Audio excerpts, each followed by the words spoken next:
Hey guys, welcome back to the Speed Addictions RC. I promised wfly when I bought this radio, and having to deal with their tech support a little bit, because initially I made the promise because initially when I bought the radio and I got it and it didn't work, I gave them a bad review on Amazon. Mainly because I couldn't get a response from them, because I wasn't, which is partly my fault, because I wasn't contacting them in their preferred method. That preferred method being through Facebook, through their Facebook group. I did not know that, so my fault.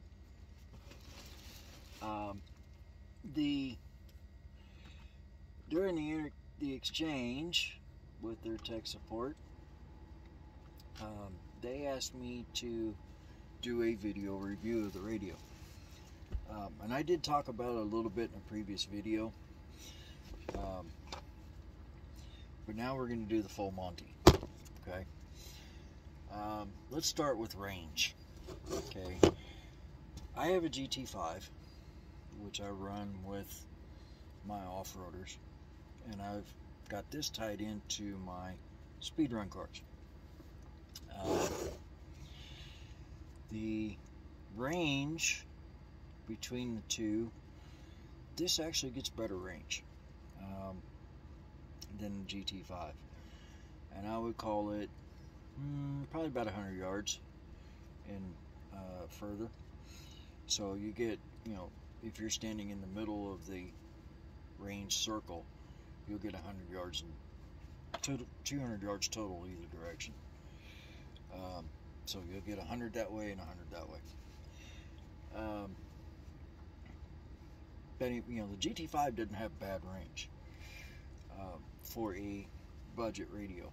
So this is a little better, and I would expect it to be a little better because it's about double the price. Is it enough to not use a range booster on a speedrun car? Possibly. Even though it has a very small antenna, honestly, you need about 3/8 to a half a mile range from one end of a pass to the other to really get a speedrun car enough room to hit top speed. Sometimes you even need more than that, depending on what it is. But for a 110 scale speedrun to maybe a 1/8 scale the size of a Vendetta, this should be enough radio. As far as the features, okay, you go into the menu on this thing, you've got all kinds of customizable options as far as the LEDs go, as far as what you see on the screen. You can change all of that.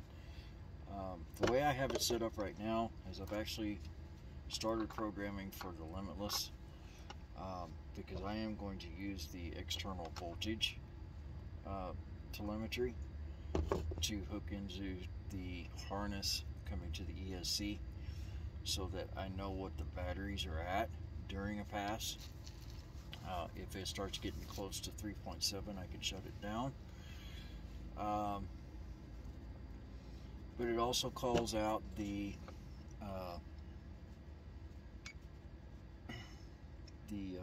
speed, your voltages, everything as you go. You can set your LEDs up by model. You notice all the colors changed, the patterns of the lights changed. So each model would have its own LED settings, its own screen settings, and it will do crawlers, it will do boats, it will do tanks, it will do dual ESCs. Okay. It has a quick settings option if you just want to, if it's a regular car, single ESC, single servo, that just walks you through it. It's a little wizard you go through. You select all your options, what kind it is, if it has four-wheel steer or not, so on and so forth. Like if you're doing a crawler or a tank, you select what your other programmable channels do. You can name them. You can set up mixes. So everything is able to be calibrated. Your throttle's calibrated. Steering, everything. You can calibrate your centers. Changes I would like to see. Okay, and wfly, I hope you see this video. I'm going to send you a link to it. Right up here, okay, this is center for the trigger, your throttle. If you notice, it's got a lot of movement in this direction, okay, which is good. But on the brake side, you have very little movement, okay. Now, I could probably, for speed run, I want that front section of that trigger because I need to be able to get on the brake quick. If I took this off, which you can remove it, if I took this off, I could probably get a little bit more. But on the flip side of that, I would then have to move my finger. So I think a way to fix that is right here. If you were to, I know you have your tension setting right here, but this is kind of extraneous right here, as far as I can tell. Angle it a little bit more, okay? Then you give the clearance for this to move. The other thing I would like to see change is the foam right here. I'd like to see that just a little bit thicker. Because when you're hanging onto this, the edge of this wheel right here, the plastic, digs into your fingers. Okay, these are cosmetic things mainly. This one would be more functional. This is kind of cosmetic comfort. The screen's really good for the size it is. It's actually very, very clear. The only issue I have is that I have big fingers, okay, and so sometimes getting into these menus, the buttons are small, especially the plus and minuses for adjusting settings, numerical settings. They can be a little bit fiddly. You have to pretty much have to have a stylus. So again, not a big deal, but they could be just a little bit bigger. The other thing I'd like to see is I'd like to see it come with a lanyard. Okay, again, not a big deal. You can buy lanyards, but I'd like to see it come with a lanyard. My flight radios all come with lanyards. It's just something I would like to see. Again, that's just user preference. Am I being picky? Probably.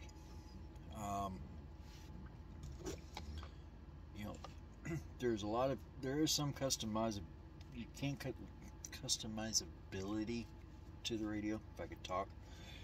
You pull this screw, you can take off the front part of the trigger, so then you just have the back section. But like I said, you have to flip your finger to be able to use the brake. But if you're using this for racing, or you're only going forward, that may not be a bad thing. It may give a little bit more sensitivity to your brake.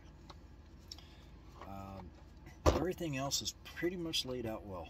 Alright, you got your trim functions right here, some channel functions right there. You've got your channel 3, channel 4 here.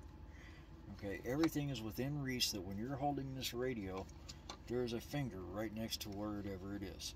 You know, your trims are right here, up top.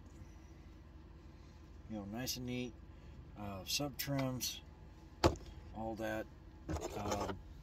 The receivers are 9-channel, but channel 8 and 9 are reserved for telemetry. Okay, you got the GPS telemetry for speed. You have the telemetry leads that go to your battery for the external voltage. The way they do that is there's 2 metal probes that slide down into the wire. I'm not real comfortable with that. It would actually be a better option if you do it to cut off those probes and solder those wires into the plug with your ESC. That way it's reading it as the voltage is coming to the ESC. And you have to go into the user menu for the model and set what that maximum voltage is. That way it knows. It will call out your voltages. It will also call out your speed. The interval that it does that is changeable. You can select it. 30 seconds, 1 minute, 5 minutes, whatever. There is a timer on there as well for you boat guys. You know, you don't want the boat out in the middle of the lake running out of voltage. You can use the timer to bring it in. That way you kind of know when you're going to be getting close to running short on your batteries.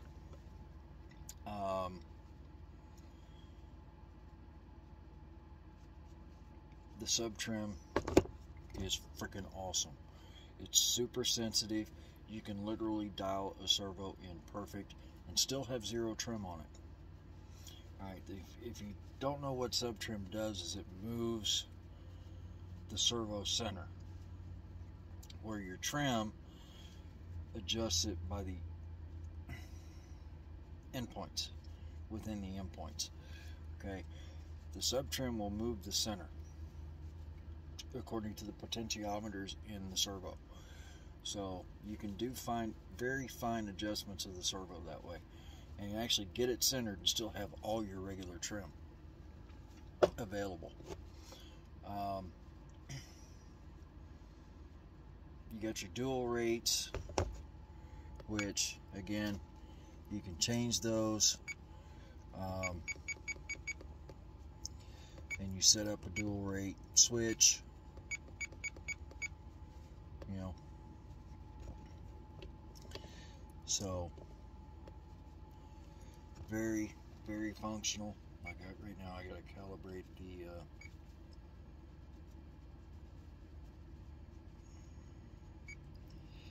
on the Vendetta. I need to calibrate. See, there's all your mixing: your brake mixing, gyro mixing, steering mixing, throttle, channel settings, tank mixing, dual ESC, 4-wheel steering mixing, conditions mixing. It's all in your advanced menu. You got a trainer and simulator mode in the system menu. So if you wanted to hook this up to a simulator and use it that way, you could.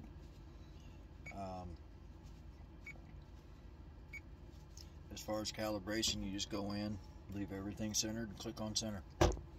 It centers it up. See, now when I go back out,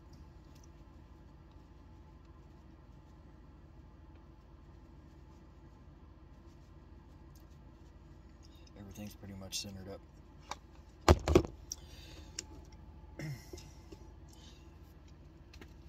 Is it a Futaba? No. Okay. The latency, I don't think would be as good. I've never owned a Futaba, so I can't speak to the latency. I would say it's still comparable to the FlySkys as far as the latency. It's what it seems like, because it doesn't seem to be any faster response from the RC than with the FlySky.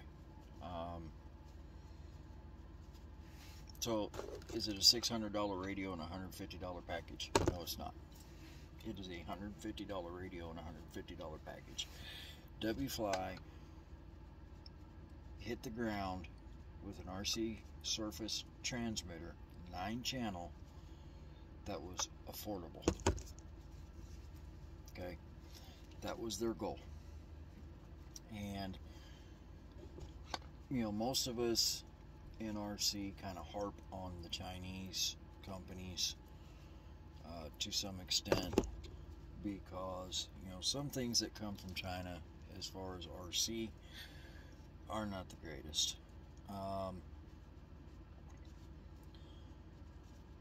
But then you have stuff like this, okay, which surprisingly for $150 you get $150 worth. I honestly think that wfly could do a lot more with a next generation radio, or even a step up from the X9, to say like a race spec, you know, something to compete with Futaba or Sanwa, if they could get the latency down. They've got the skill in their programmers, and honestly, I think they got the skill in their manufacturing. This is a very simple radio, but it shows overall, given the opportunity, they could do something a lot more comparable. So anyway, guys, if you're in the market for a radio for your crawlers, your tanks, or your boats, or your speedrun cars, I would consider it. Okay, you know, like I said, it's not a race radio, but for general purpose use, speed runs, crawlers, short course trucks, bashers, be a good radio. One thing wfly could do is do like their own rugged version for the crawler and for the crawler guys. That'd be a really good radio. I would say that would be the next step up from the X9, would be like an X9 rugged.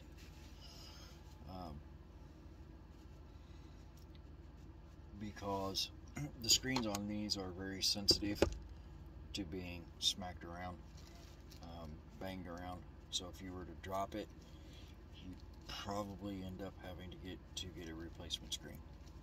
They're not Gorilla Glass, so that'd be another nice upgrade, would be a Gorilla Glass screen. That would probably push it up over $200 though, easily.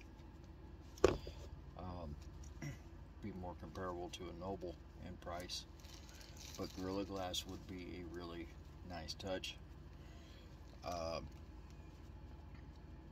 Runs off of a 1S battery, like rechargeable, or 4 AA's. I'm running a 1S, I think it's a 1S LiPo, but it's a 4000 mAh. The transmitter, when it's off, doesn't pull on the battery at all. 30 model memory. It's not using any juice to maintain the memory. So everything is apparently stored in a medium inside the radio, in a chip that doesn't need juice to maintain, which is nice. The GT5 will pull volts even when it's turned off. It'll trickle.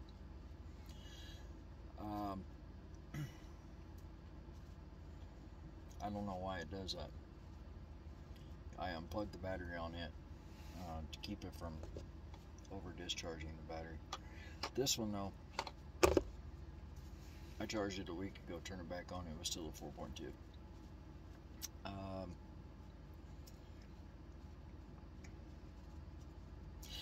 The only other thing I would like to see wfly do would be put a strap inside the battery compartment.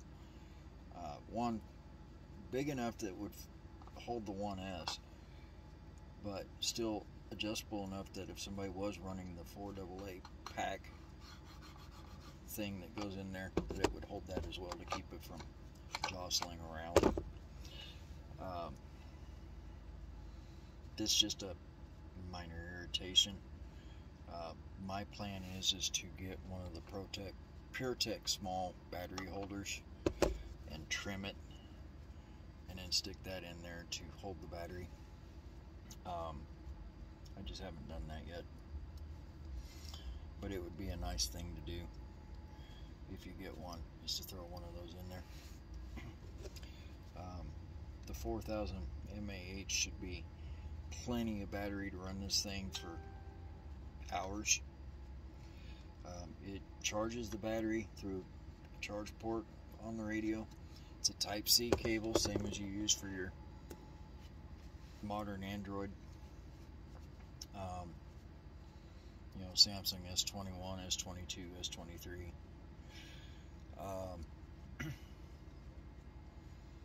It does not charge fast. For the 4000 mAh to come from 3.7 volt up to 4.2 took it about 2.5 hours.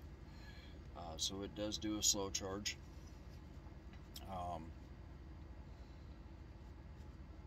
But you know, you plug it in while you're working on things on the bench. By the time you're done fixing your RCs, the radio's ready to go.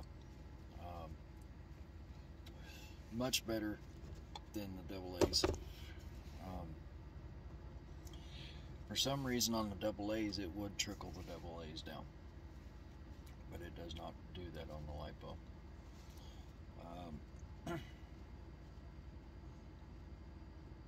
But all in all, it's a good radio for $150. I would call it, you know, the Noble being the high end of the budget radios. This is a good higher end radio. It's got the range, it has the functions, it has the options, it has the channels to pretty much do what you want it to do outside of the racetrack. If wfly were to get the latency on it even better, it could be a very competent race radio. They would just need to work on the latency. And I'm not saying the latency's bad, it's just a Futaba is just going to outperform it. Latency wise, I would say it's probably comparable to the GT5, GT7s, maybe the Noble. I've never tested a Noble, so I don't know, but it's every bit as responsive as the GT5 is.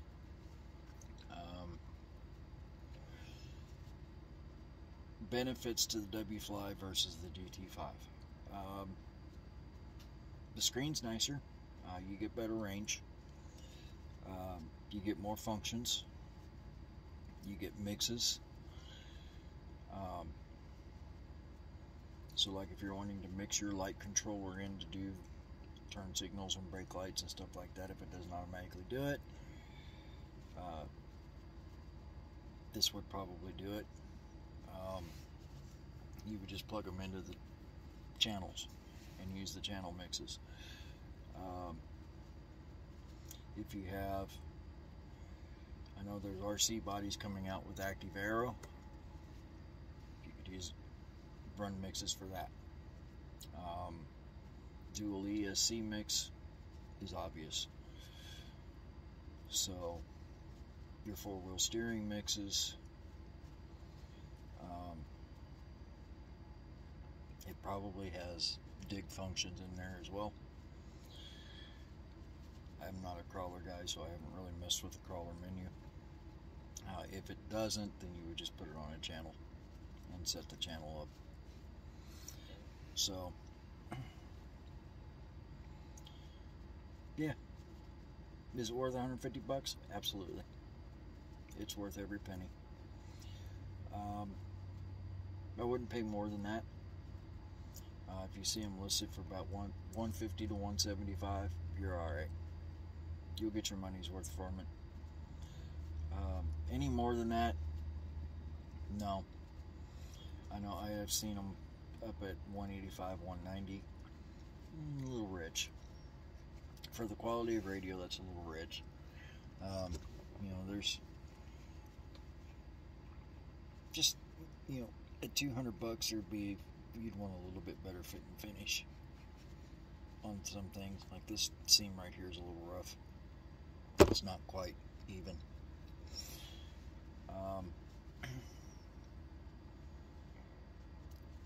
I expect wfly to move on to even better things,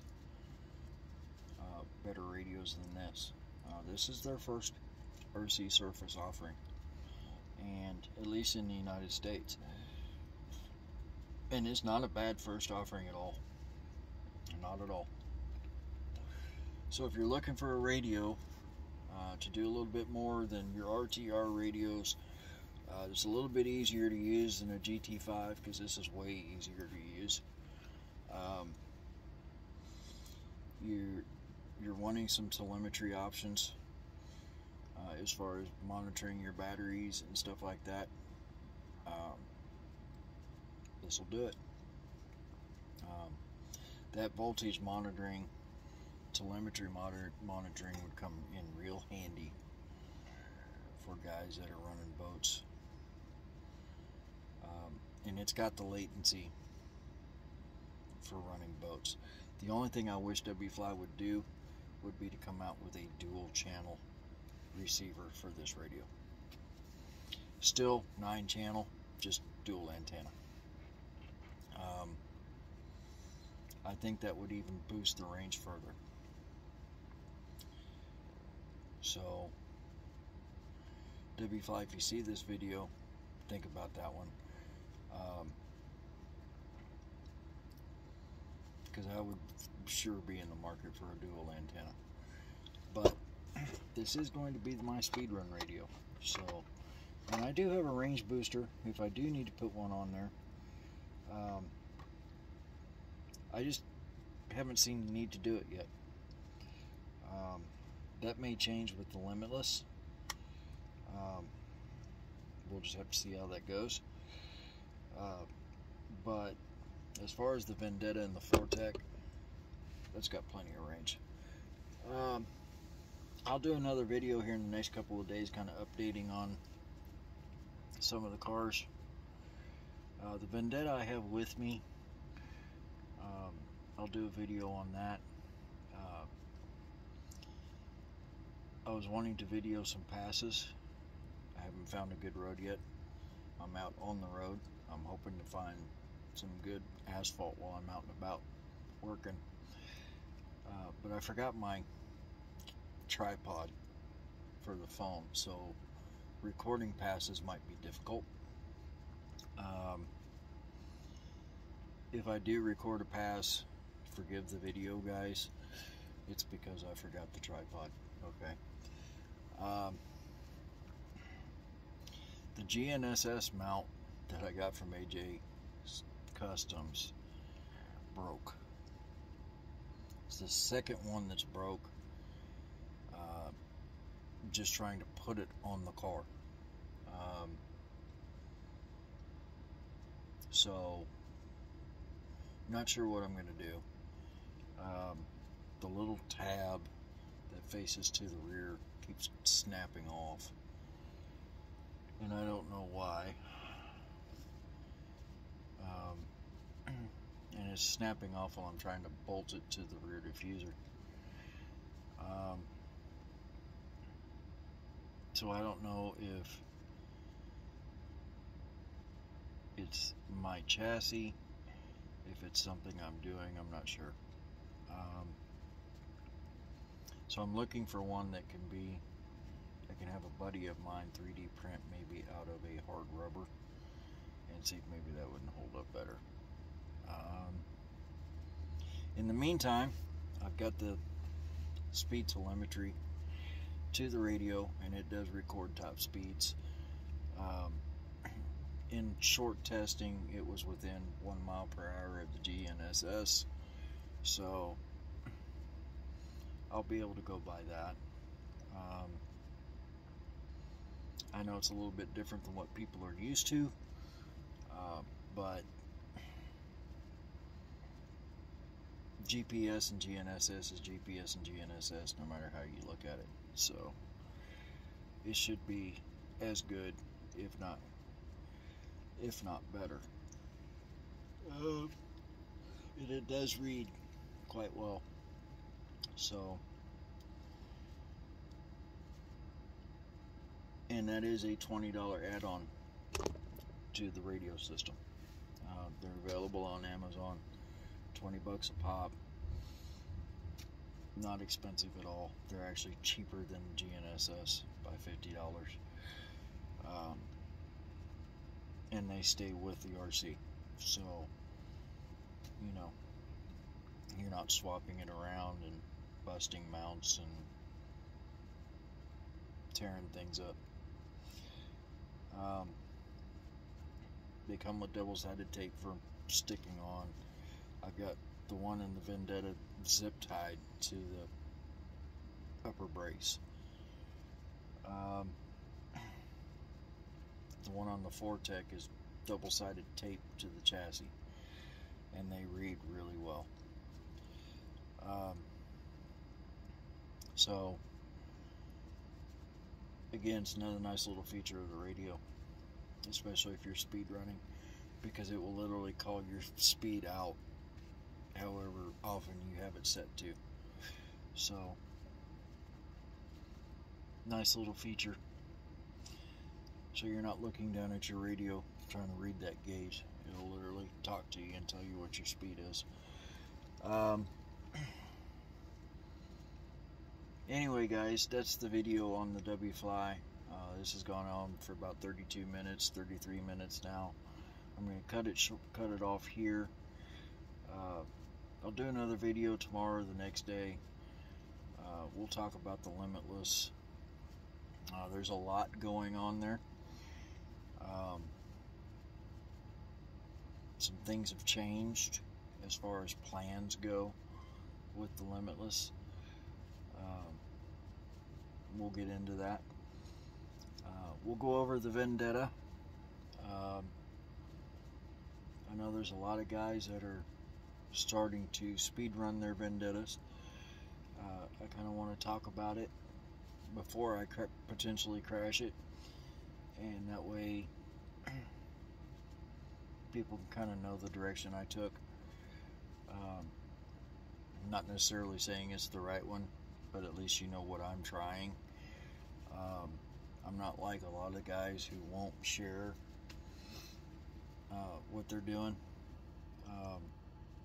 This isn't a competition against each other. It is a competition versus power, aerodynamics, and tuning. Okay, we're not racing each other. We're racing nature, basically. Gravity, downforce. You know, everybody wants to try to hold their stuff close to the chest. No, this is about the quest for speed. It's about pushing the envelope. You know, if it was a race for money, okay, that'd be different. This isn't a race for money. If somebody can run faster, help them run faster. Tell them how to get there. Sean Marsh has done that quite a bit with me. He's helped me out a lot. And if you know what Sean Marsh has done with Vendettas, you'll understand why I talk to him. He knows the Vendetta inside and out.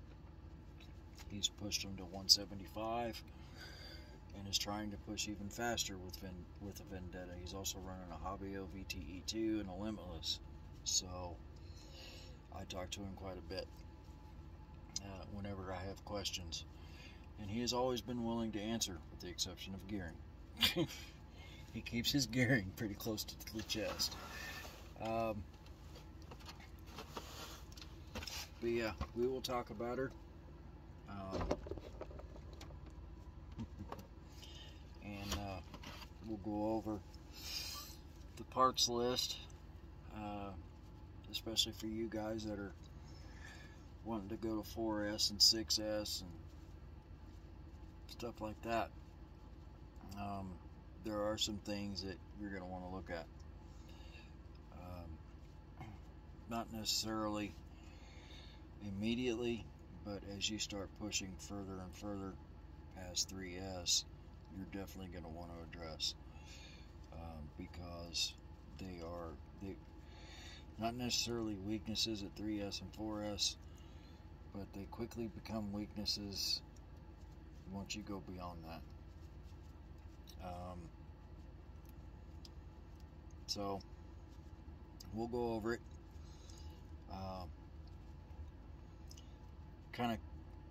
It's all kind of common knowledge if you search through the Vendetta groups, but I'll lay it out and give you a definitive list of what to look at, and then you can decide what to do about it. I'll tell you what I did about it. Doesn't necessarily mean it's the right way, it's just what I did.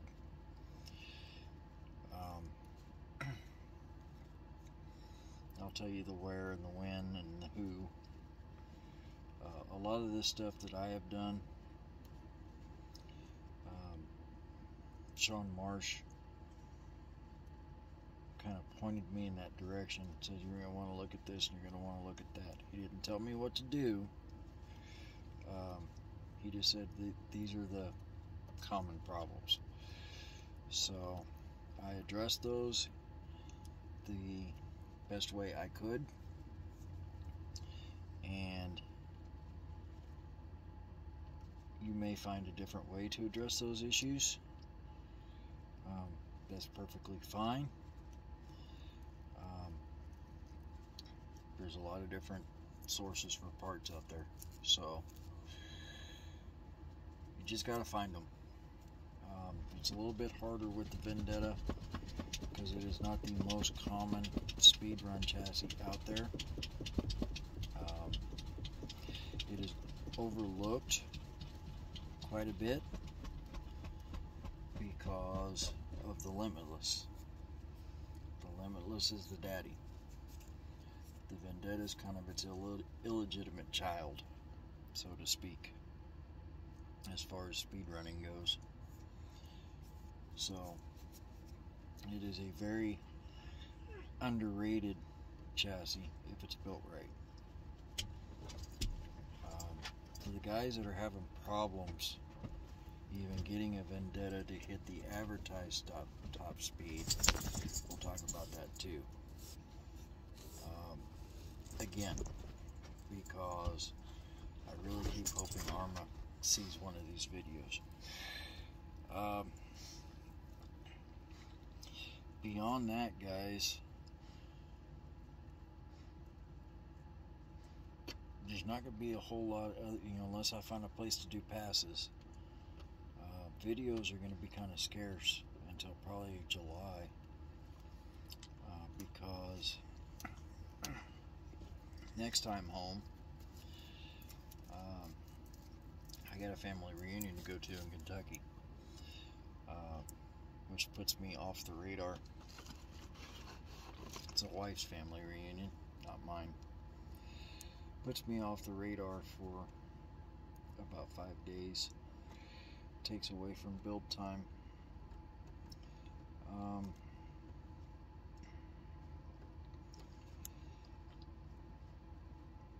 But we will get some stuff going definitely in July.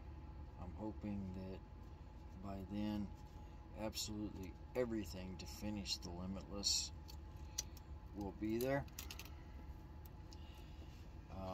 That will be, the Limitless is going to be my last speedrun build. I am not going to go beyond single motor with it, and I'm definitely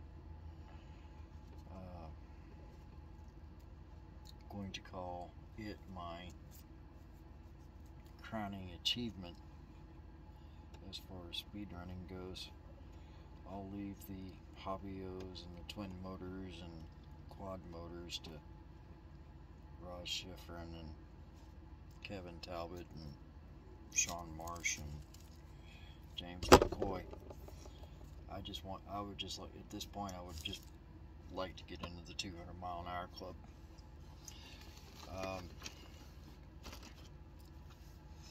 Just so I could say I did it.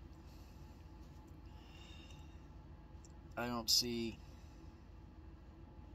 a single motor doing what James McCoy did at 219 the other day. That was a hell of an achievement. I know somebody at Rasa this year ran a 216 for traps and 219 by GNSS. James McCoy just matched it. 220 will fall this year. I think James McCoy is going to be the one that does it. He's very, very close. Might even see 225 this year. Beyond that, it's going to be tough. Real tough. Because motors and ESCs have to catch up with battery tech now.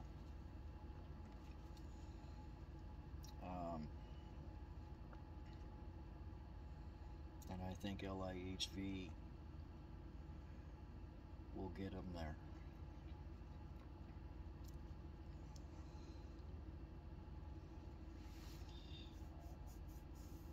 Battery tech is coming along quick. There's new releases almost every week. Anyway, guys, hope you enjoy the video. We're now at 42 minutes. It's a long ass video, and I'm sorry, but I wanted to do a comprehensive review of the radio. Take a good look at it. If you're in the, like I said, if you're in the market, it is a good option. Okay, it's not an expensive option. It's a little bit more expensive than a GT5 or a GT7, but functionality wise, you are going to gain quite a bit by spending the extra 50 bucks, 60 bucks to get the X9.